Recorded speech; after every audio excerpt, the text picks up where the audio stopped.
Good morning. It's Saturday, March 15, 1-5, about 9 o'clock in the morning, and we're finally getting started. Little woman is doing the painting work.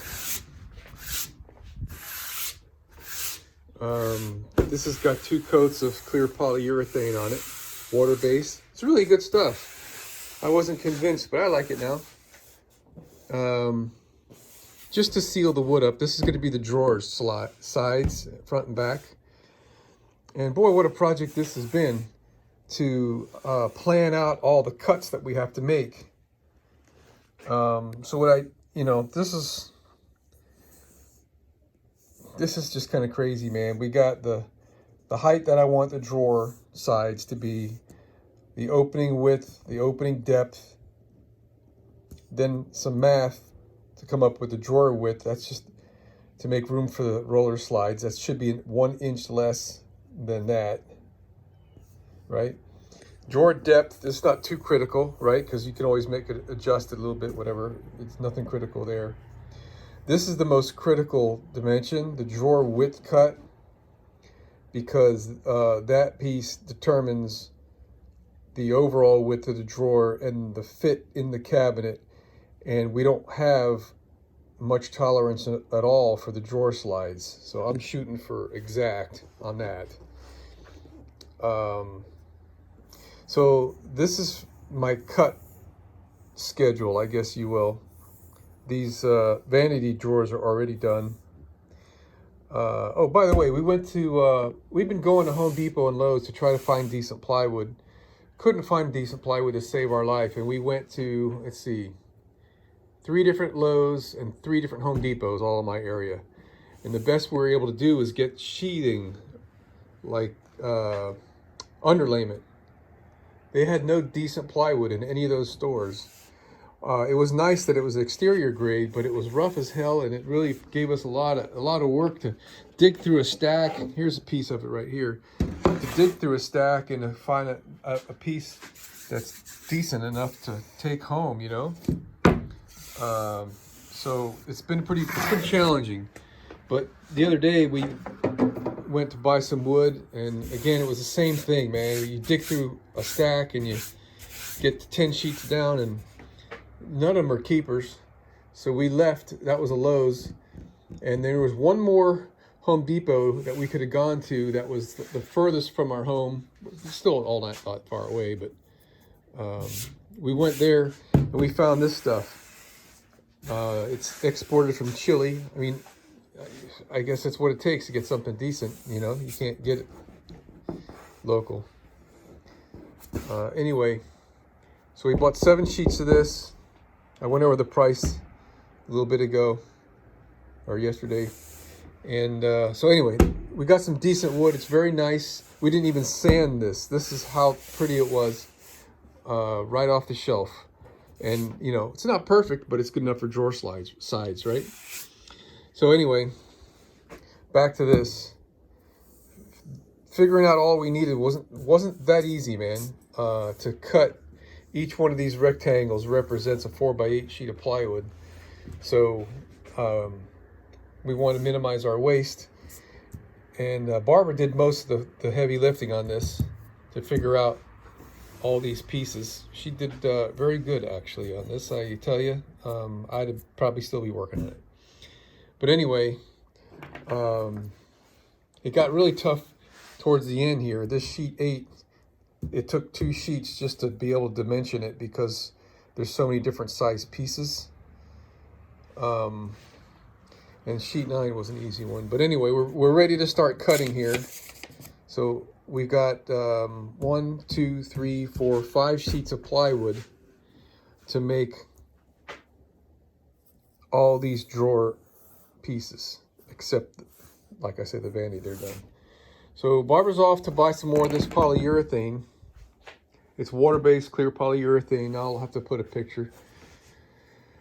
It's good stuff.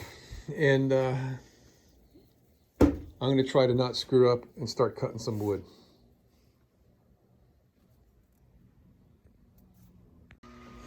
All right, I'm going to show you a tool I just made. Tool extension, I guess you could say. So all these pink pieces here need to be 25 inches long. That's not a critical dimension because the depth of the drawer could vary and no one cares. When we get to the front and the backs, those are going to be critical because that's the fit of the drawer, right? So I made a little jig since I got so many pieces to cut. Here's the tool I made. It fits on my sled. I slotted these holes to make some adjustments, and they're just kind of a little bit on the haphazard side where I put these screws. These are regular machine thread 1/4-20 screws.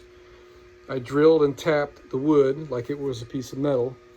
Then I took some super glue and ran it down, dripped it down in the hole, and ran the screw in and out to kind of glue the threads to make them a little bit stronger, which is a little overkill. And this has got a little stop on it right there, which is small enough that it'll go beyond this piece here, so I can adjust this anywhere it needs to go. It's big enough to do my 30 1/4 inch pieces, which are my larger ones.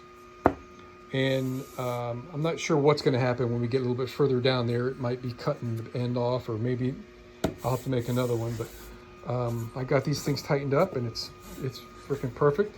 I just made my first test cut. See if I can do this with one hand here.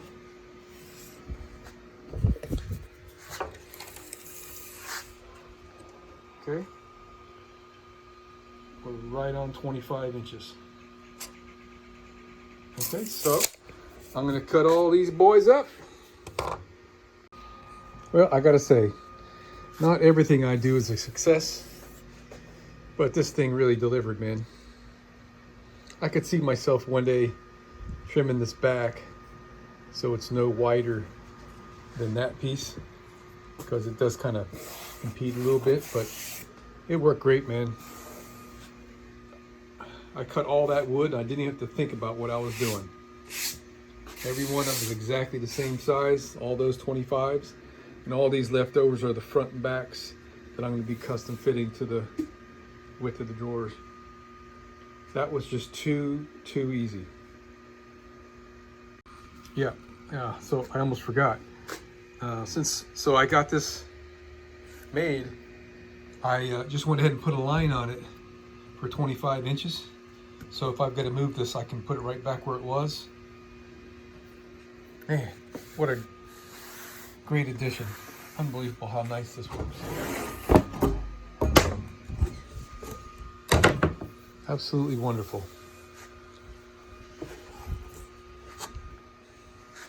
So I've done quite a few attachments on my old skid over there, but I never did this. I don't know why I never took the time to do this. It just occurred to me just now. Absolutely wonderful. All right, we're getting ready to cut some wood again, sheet number 6. I'm gonna have to flip my paper so I don't get messed up. But I thought I'd stop and show you guys my method. So it's about 5 inches from here to here. Well, that side of the blade, I should say. Then we got the thickness of the blade. This is a 1/16 inch thick. So it's about 5 1/16, 5 1/8 ish.